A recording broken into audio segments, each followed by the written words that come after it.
So hello everyone, welcome back. आज हम लोग बात करेंगे इंडेक्स नंबर के बारे में। आपने बहुत इंतजार किया इंडेक्स नंबर के लिए, बहुत सारे कमेंट्स देखे आपके index number index number index number. बहुत ही ज़्यादा आसान सा टॉपिक है इंडेक्स नंबर। इंडेक्स नंबर वैसे है क्या चीज़? तो इंडेक्स नंबर ऐसे डिवाइस है, index number is the convenient device to show relative change from time to time या फिर प्लेस टू प्लेस ना। जैसे आपने कहते हुए भी बहुत लोगों को सुना होगा कि इस जहाँ वहाँ पे जो है इतने में मिलती है, कुछ कोई सामान है वहाँ पे इतने में मिलता है, यहाँ जो है महंगा मिलता है, यहाँ सस्ता मिलता है, यहाँ महंगा मिलता है। ऐसा कुछ बोलते हुए सुना होगा, या ऐसे बोलते हुए सुना होगा कि अभी जो है मेरे बचपन में ये चीज़ जो है 10 रुपए की मिलती थी, आज देखो 100 रुपए की मिल रही है ना। तो टाइम टू टाइम या प्लेस टू प्लेस ये जो चेंजेस की बात करता है, इस चेंज को रिप्रेजेंट करने के लिए हम यूज करते हैं किसका इंडेक्स नंबर का यूज करते हैं।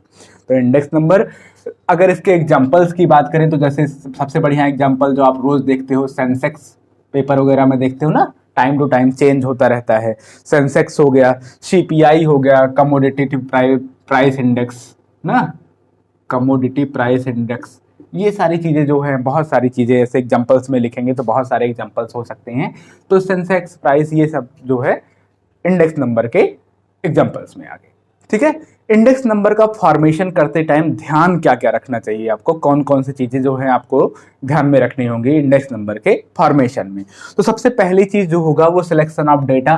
डेटा का सिलेक्शन आपका बिल्कुल एक्यूरेट होना चाहिए। आपका पर्पस डिसाइड होना चाहिए कि हमें काम क्या करना है ना, मतलब किस डेटा के लिए काम करना है, किसके लिए काम कर रहे हो, क्या जानना चाह रहे हो, ये पहले डिसाइड होना चाहिए, पहला काम। दूसरा काम इसमें जो है बेस पीरियड डिफाइन होना चाहिए।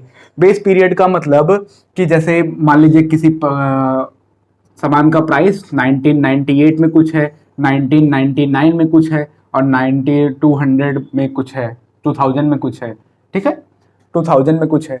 ऐसे सिचुएशन में जब है अलग अलग प्राइस दी होगी तो आपको बेस प्राइस डिसाइड करना होगा। तो जैसे इसके रेस्पेक्ट में बात कर लिए, इसके रेस्पेक्ट में प्राइस कैसे चेंज हो रही है यहाँ पे, या इसके रेस्पेक्ट में यहाँ प्राइस कैसे चेंज हो रही है, तो आपको बेस पीरियड डिफाइन करना होगा। ठीक है। और ये बात ध्यान रखनी होगी कि बेस पीरियड बहुत बड़ा गैप नहीं होना चाहिए, मतलब 200-300 साल का गैप नहीं हो जाना चाहिए, और बहुत ही ज़्यादा शॉर्ट भी नहीं होना चाहिए कि मतलब मिली सेकेंड और सेकेंड में चला जाए, एक एक घंटे के चेंज की बात करें, ऐसा भी नहीं होना चाहिए ना।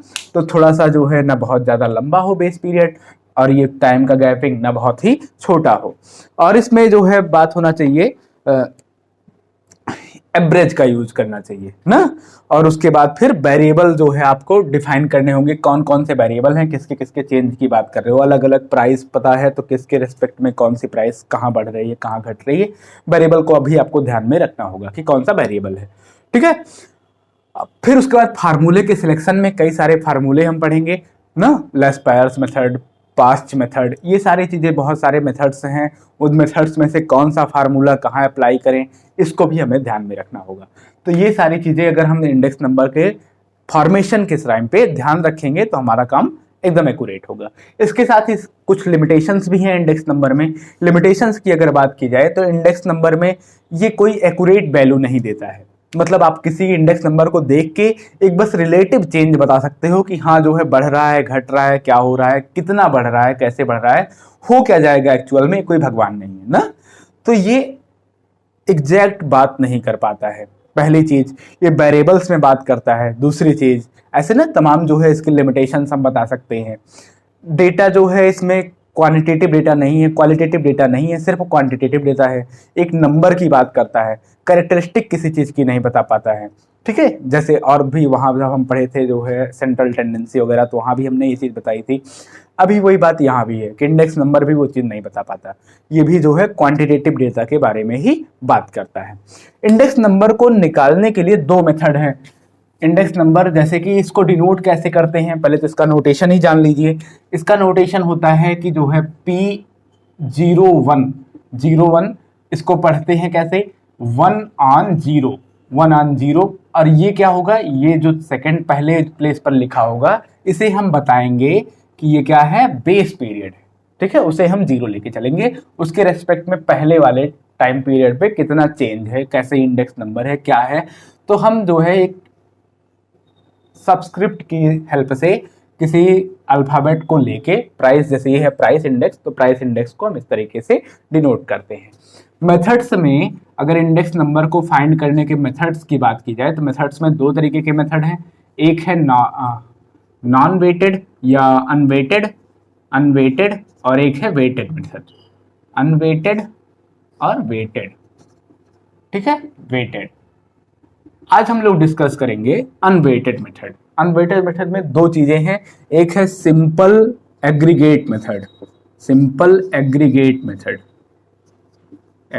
मेथड, और दूसरा है जो है इसी में दूसरा है second number, first number second number है simple average method, simple average method. तो ये दो तरीके के मेथड हम पढ़ने वाले हैं, इन्हीं को डिस्कस करने वाले हैं, उसके बाद जो है हमारा काम हो जाएगा। सिंपल एग्रीगेट मेथड अगर आपको निकालना है तो सीधे सीधे इसका जो है प्राइस इंडेक्स निकालने के लिए बोला जाएगा, और प्राइस इंडेक्स आप बोलोगे, प्राइस इंडेक्स किसी ईयर से किसी ईयर के रेस्पेक्ट में प्राइस इंडेक्स जो होगा वो हमारा बोला जाएगा sigma P1 upon sigma P0। मतलब प्राइस जो पहले ईयर के चेंज होने पे है, यन लिख दे रहा हूं, nth ईयर में जो प्राइस है, और ये P0 मतलब बेस ईयर की जो प्राइस है, तो बेस के रेस्पेक्ट में यहाँ कितना चेंज हुआ वो डिनोट करेगा। इसे अगर लिख दिया जाए तो P0 यन भी लिखा जा सकता है। तो nth ईयर में जैसे 1999, 1998 और 2000 हमने जो लिया था, उसमें अगर 1998 से 2000 के बीच की बात की जाए तो बेस प्राइस हमारा 1998 और 2000 में प्राइस क्या है वो पूरा सम कर लीजिए, सारी चीज़ों के प्राइस जितने कमोडिटी दी हुई हैं सबकी प्राइस का सम कर लीजिए और डिवाइड करके 100 से मल्टीप्लाई कर दीजिए, तो पता चल जाएगा कि जो है प्राइस इंडेक्स कैसा है। 100 से मल्टीप्लाई करना मतलब जो इसमें होता है वो परसेंटेज में आता है, जो भी हमारा प्राइस इंडेक्स आएगा वो परसेंटेज में आएगा, इंडेक्स नंबर डिनोट करेगा। ठीक है, देखिए हम एक क्वेश्चन उठाते हैं और उस पर काम करते हैं, आपको चीजें कैसे समझ में आएंगी देखिएगा। ठीक है, प्राइस जो है दिया गया है अलग अलग चीजों का, चीज का दिया गया है, और जो है चीज का है, एग का है और पोटैटो का है पर केजी में। ठीक है, पर पीस, पर केजी और पर 100 ग्राम वगैरह ये सब सारी चीजें हमको बताई गई हैं। तो ईयर है 1998 में प्राइस बोल दे रहे हैं, यहां से हम प्राइस दिखाएंगे। ठीक है, यहां से ईयर दिखाएंगे, ऊपर ईयर नीचे प्राइस। 1998, 1999 और 2000। ठीक है, ये चीज हमने बना दी। 1998 में जो है प्राइस अगर बात की जाए चीज की प्राइस पर 100 ग्राम, चीज पर 100 ग्राम, तो 1998 में चीज जो है पर 100 ग्राम में अगर देखा जाए तो आपके पास है 12 रुपीज, और 1999 में हो गया है 15 रुपीज, और 2000 में वही प्राइस हो गई है 15.60 रुपीज, 15.60 रुपीज। ठीक, बात की जाए जो है एग की, एग तो एग आपका पर पीस में होगा, एग पर पीस। तो 1998 में प्राइस बताया गया एग पर पीस का 3 रुपीज, 1999 में 3.60 रुपीज, और उसके बाद फिर 2000 में 3.30 रुपीज घट रहा है, घट गया 2000 में। ठीक है, और फिर बात कर ली जाए पोटैटो की, पोटैटो तो पोटैटो में जो है पर केजी हो जाएगा, पर केजी पोटैटो जो है यहाँ 5 रुपीज है 1998 में, उसके बाद फिर 6 रुपीज है, 6 रुपीज, यहाँ 5.70 रुपीज, इस तरीके से कुछ दिया गया है। सम कर लीजिए 1998 में जो टोटल प्राइस है इसी को हम बेस प्राइस बोल देंगे, सिग्मा P0। सम कर लीजिए 12 + 3 15, 15 + 5 20। ठीक है, 20। फिर उसके बाद इसके लिए जो है देखिए 1998 के लिए, 1999 के लिए सम कर लीजिए 15 + 6 21 + 3 24.60। इसको सम कर लीजिए 15 + 3 18, 18 + 5 23, और इधर जो है 6 + 3 9, 9 + 7 16 ना 24.60। ये इतना आ गया। ठीक है, फिर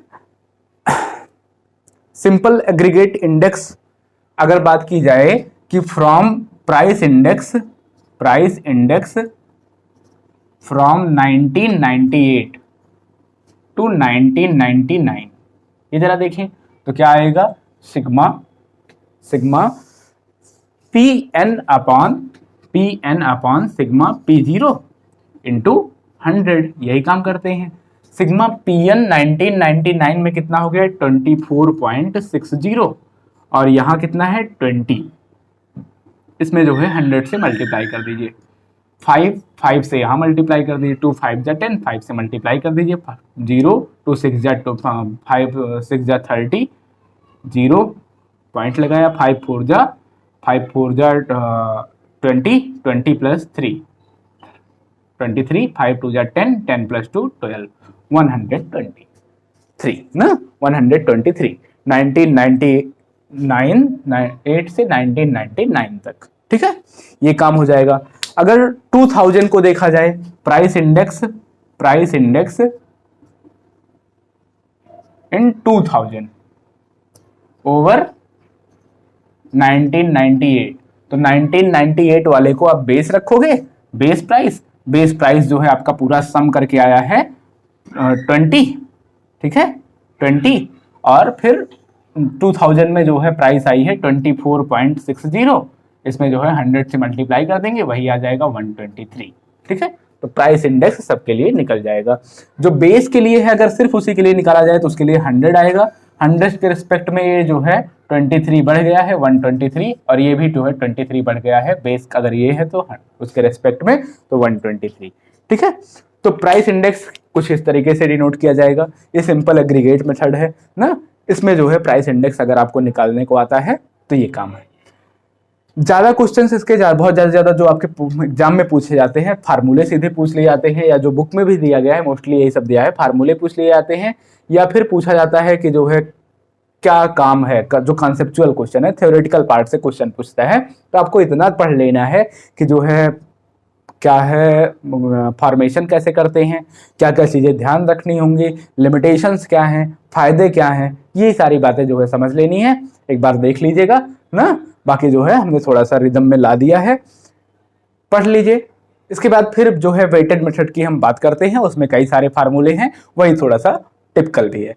यहाँ कुछ भी नहीं रखा है, सिंपल सी बात होती है, यही काम हम जो है सिंपल एवरेज मेथड में भी बिल्कुल ऐसे ही काम करेंगे, वहाँ भी बिल्कुल कोई प्रॉब्लम नहीं होने वाली है, सेम काम होता है, सेम प्रोसेस से वो भी चलता है। अलग अलग कमोडिटी दे दी जाती है, हमको पता नहीं होता कि ये कौन है ये कौन है, ABC करके दे दिया जाता है, तो एवरेज के फॉर्म में आ जाएगा, कोई दिक्कत नहीं है, ठीक है। तो फिर उसके बाद वेटेड मेथड की बात करते हैं, तब तक के लिए शानदार रहिए, पढ़ते रहिए, थैंक यू।